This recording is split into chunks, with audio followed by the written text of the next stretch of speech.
Hey there, happy day 1106 of What You Up To Now. Sharon Horne-Ellstrom here, documenting my journey as I transition from the brick and mortar world to the online world. From, oh my gosh, I don't know, 47 years of businesses. I started my first business when I was 13. So 47 years, gonna be, probably 48 this year because I got a birthday coming up. But a lot of years in business, different businesses, all different industries, different businesses. I figured like at least 27 or so different businesses and industries I've been in the real world, the brick and mortar world. And I didn't even count. I haven't counted since I came online. I came online, I started learning in 2017 a lot. I had the opportunity after my divorce, and we finally divested ourselves of all of our co-owned businesses together and jointly owned businesses and assets.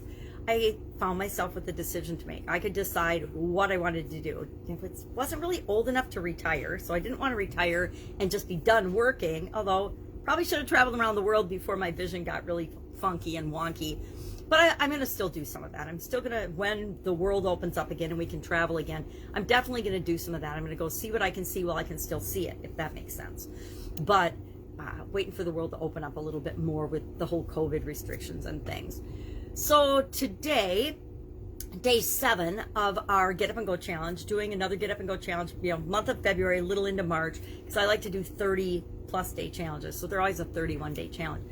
So today was one of my favorite exercises, and it didn't used to be one of my favorite exercises, but as of last year, it is. And it's something I learned actually from Dean Graziosi. Now, I've learned a version of this for, I don't know, decades earlier, but I always use the 5 whys, 5 questions why. You'd ask yourself, you'd say, well, what do I want? And then you'd ask yourself a series of 5 why questions. If you've ever hung around a 2-year-old or a 3-year-old, as soon as they can say the word why, they ask it like, I don't know how many thousands of times a 2-year-old or to 2 or to 3-year-old asks the question why, but it's a lot. I experienced it with my last granddaughter, and it reminded me that I went through it with my kids and my nephews and nieces, and it's just, it's how we grow, how we learn, is by asking the question why, so we understand how things work.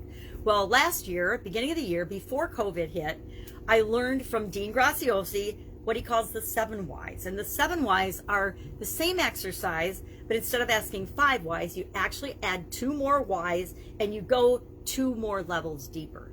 And like Dean, I didn't think it would really make a difference, but it's made a huge difference. It allows me and everybody else I've taught it to tap into the subconscious level of what's really going on and driving our desire to do things. Why do we really, really want things? Because until we get down to that emotional desire, that emotional reason we want something, we can be deterred. We can be knocked off our path. We won't necessarily go for that thing that we're saying that we want, because there's always something that can tip us over until we get to that real emotional driving force that causes us to want to do something or be something or have something.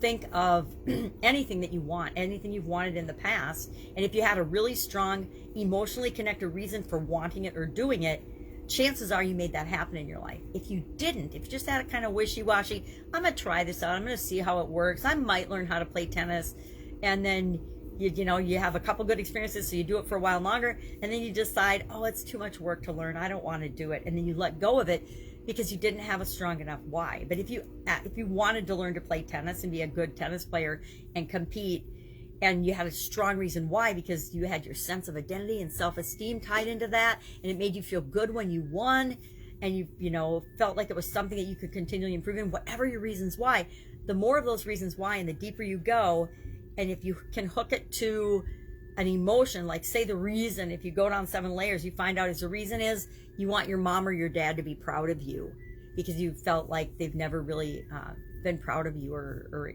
whatever the reason might be. But it'll bring up, I guarantee it will bring up deep-seated emotional stuff from your subconscious that's been impacting you all these years that you didn't even know about. I've really, over the last year and a half, done this exercise a lot. I've got my notes here. I've done it a lot in every area and aspect of my life. Ignore the top part, but I did this great graphic yesterday backwards. I wrote backwards so it would show up forward when I use my recording, my phone. I record on my phone, which is an Android, and Android doesn't have the ability to flip things around like the iPhones do. Now, I did discover a couple of days ago that if I record on StreamYard, it will automatically flip the text for me as well. But I haven't committed to wanting to go full force on StreamYard for my videos. It's pretty convenient to do them on Facebook Live, so that is how I do them. So why was a big question today. Our idiom for Supersize Your Business was good things come to those who wait. And I believe that. I think that there are certain things we need to wait for, but I love Abraham Lincoln's take on that, where he says, yeah, usually the good things are just the leftovers, though, of the people that are out hustling and working toward the things that they want. And I agree with that 100%, that there's a balance between waiting. If you're waiting to get started, that's probably not a good idea. But if you're waiting in line at your favorite restaurant because you really, really want to eat there and have a great experience, then that's probably worth the wait. Especially, I think that as things open up, we'll be more willing to be patient and wait than we ever have been in the past, because we'll be so grateful for the experiences that we can have, given how lockdown and shutdown and control we've been over the last year. Not quite a year yet. It's going to be a year pretty soon. So that, and our challenge for centering today, I don't even remember what that was. It's been so long ago. A small daily task. So I love this one because I totally believe in single daily action. And if we can make habits and routines out of certain things that we want to create in our life, we can guarantee eventually we'll get the result that we want. And if we're patient about it and it's not a huge deal, we don't want to rush it. If we do single daily actions, that's why I believe in this one thing a day, everything. I've done it for years and broken things down into small daily tasks, but it's just so powerful. We underestimate the power of doing something daily, doing a small habit.